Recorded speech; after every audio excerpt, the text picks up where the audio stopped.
इस लड़के को समुद्र में एक फूलदान मिलता है। वो घर आकर जब फूलदान को साफ करने लगा तो फूलदान चमकने लगा और फिर उसमें से एक खूबसूरत लड़की निकलती है। लड़की लड़के की 3 इच्छाएं पूरी करना चाहती थी। वैसे लड़के का ध्यान 3 इच्छाओं पर कम, लड़की के बदन पर ज्यादा था। लड़का कौन कौन सी 3 इच्छाएं मांगता है, ये देखने के लिए वीडियो को पूरा देखें। कहानी की शुरुआत क्रिस नाम के लड़के से शुरू होती है, जो इस वक्त बीच पर टहल रहा था। क्रिस के साथ उसका पालतू सैमी भी था। क्रिस बीच के पास ही रहता था, इसलिए वो रोज यहाँ टहलने आता था। वैसे क्रिस पहले एक सिंगर था, लेकिन आजकल उसने गाना बंद किया हुआ था। बीच पर कुछ देर टहलने के बाद क्रिस एक जगह पर बैठ जाता है। वो बैठकर खुद भी खाना खाता है और सैमी को भी खिलाता है। खाना खाने के बाद क्रिस जैसे ही आराम करने लगा, तभी उसे लगा कि समुद्र में कोई डूब रहा है। वो जल्दी जल्दी लाइफ गार्ड के घर की तरफ भागता है, क्योंकि उसे अच्छे से तैरना नहीं आता था। लेकिन ना तो लाइफ गार्ड के घर की हालत ठीक थी और ना ही वो घर में था। अब क्रिस घर की टूटी हुई खिड़की उठाकर खुद ही समुद्र की तरफ बढ़ने लगा और फिर जल्दी ही समुद्र में कूद जाता है। लाइफ गार्ड बेवन पास ही टहल रहा था और उसने क्रिस को पानी में देख लिया था। समुद्र में क्रिस को कोई नजर नहीं आता। उसे वहम हुआ था कि कोई डूब रहा है और इसी वजह से अब उसकी जान खतरे में पड़ गई थी। धीरे धीरे वो पानी में डूबने लगा। पानी के अंदर उसे एक फूलदान मिलता है और तभी बेवन भी उसके पास पहुंच जाता है। जल्दी ही बेवन ने उसे पानी से बाहर निकाल लिया था, जिस कारण आज क्रिस की जान बच गई थी। वैसे ये दोनों दोस्त भी थे और एक दूसरे के घर आते जाते रहते थे। थोड़ी ही देर बाद क्रिस फूलदान लेकर अपने घर आता है। वो फूलदान को टेबल पर रखकर घर के काम करने लगा। वो घर में अकेला ही रहता था। घर के काम करने के बाद वो थोड़ा सा आराम भी करता है। रात को क्रिस अपनी बाइक उठाकर पास वाले बार में आता है। वो रोज दारू पीता था और दारू पीने इसी बार में आता था। आज क्रिस जैसे ही दारू पीने लगा, तभी उसके पास हाइमन नाम का आदमी आता है। हाइमन एक म्यूजिक कंपनी का मालिक था और क्रिस भी उसे अच्छे से जानता था। हाइमन चाहता था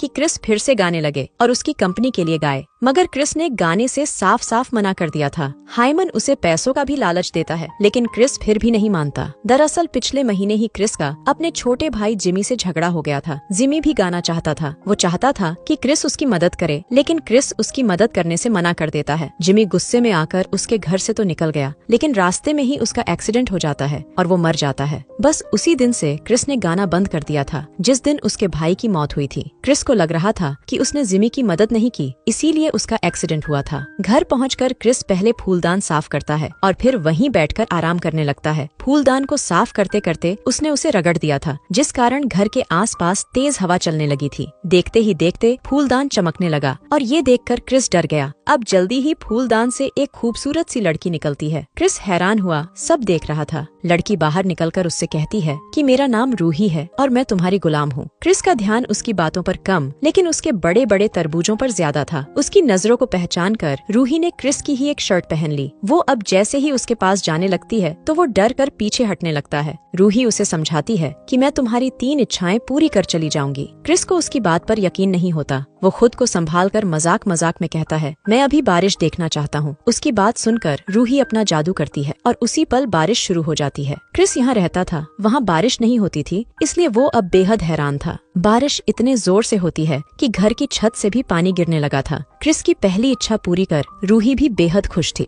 वो जल्दी जल्दी उसकी इच्छाओं को पूरी कर आजाद होना चाहती थी। कुछ ही देर बाद बारिश बंद हो जाती है। अब रूही क्रिस से उसकी दूसरी इच्छा पूछती है, लेकिन क्रिस कहता है कि मेरी कोई इच्छा नहीं है, इसलिए तुम अब जा सकती हो। उसकी बात सुनकर रूही उसे समझाती है कि मैं 3 इच्छाएं पूरी करने के बाद ही जा सकती हूँ। क्रिस के पास कोई इच्छा नहीं थी और रूही अभी जा नहीं सकती थी। आखिर में रूही फैसला करती है कि वो क्रिस के साथ तब तक रहेगी जब तक उसकी इच्छाएं पूरी नहीं हो जाती। अगले दिन क्रिस अपने घर के बाहर खड़ा था, जबकि रूही उसके वो कपड़े देख रही थी जो उसे फिट आ सके। जल्दी ही क्रिस भी अंदर आ गया। रूही उससे फिर पूछती है कि तुम अपनी बाकी की 2 इच्छाएं क्यों नहीं बता रहे। क्रिस उसे अपने भाई की मौत के बारे में बताता है। साथ ही साथ वो ये भी बताता है कि मेरे भाई की मौत के साथ ही मेरी सारी इच्छाएं भी मर गईं। रात को क्रिस रूही को उसी बार में लेकर जाता है। यहाँ वो अक्सर आया करता था। दोनों यहाँ आकर दारू पीते हैं। बार में बेवन भी दारू पी रहा था। क्रिस रूही को बेवन से मिलाता है और फिर वापस चले जाते हैं। दोनों ने आज काफी दारू पी ली थी, जिस कारण वो घर आते ही एक दूसरे का पानी निकालने लगे। अगले दिन भी दोनों साथ साथ घूमते फिरते हैं। दोनों कुछ वक्त एक झील के पास बिताते हैं और फिर बीच पर चले जाते हैं। रात होते ही दोनों फिर से एक दूसरे का पानी निकालने लगे। अगले दिन हाइमन लिज नाम की लड़की के पास आता है। लिज भी यहीं रहती थी और वो क्रिस की अच्छी दोस्त थी। हाइमन किसी भी तरह क्रिस को गाने के लिए मनाना चाहता था। वो लिज के पास पास इसीलिए आया था ताकि वो क्रिस को समझा सके। रात को क्रिस और रूही फिर से पानी निकालते हैं। रोज की तरह पानी निकालने के बाद रूही फूलदान में चली जाती है और क्रिस अपने बिस्तर पर सो जाता है। अगले दिन रूही सुबह होते ही घर के काम करने लगी। दोनों को साथ साथ रहते कई दिन हो गए थे, जिस कारण दोनों एक दूसरे से प्यार करने लगे थे। रूही क्रिस के लिए खाना बनाती और क्रिस मजे लेकर खाना खाता। एक रात रूही क्रिस से कहती है कि मैं तुमसे बेहद प्यार करती हूँ। प्यार का इजहार रूही ने तो कर दिया था, लेकिन क्रिस कुछ नहीं बोलता। रूही उससे पूछती है, क्या तुम भी मुझसे प्यार करते हो? इस पर क्रिस पहले तो खड़ा हो जाता है और फिर कहता है, मैं किसी जिन्नी से प्यार नहीं कर सकता। क्रिस की बात सुनकर रूही बहुत दुखी होती है। वो क्रिस से उसकी बाकी की 2 इच्छाएं पूछती है ताकि उन्हें पूरी कर वो उसकी जिंदगी से चली जाए, मगर क्रिस उसे कोई इच्छा नहीं बताता, जिस कारण रूही उस पर बेहद गुस्सा करती है। कुछ देर बाद रूही बाहर जाने के लिए तैयार थी। वो क्रिस के दोस्त बेवन के साथ बाहर जा रही थी। उसी ने बेवन को बुलाया था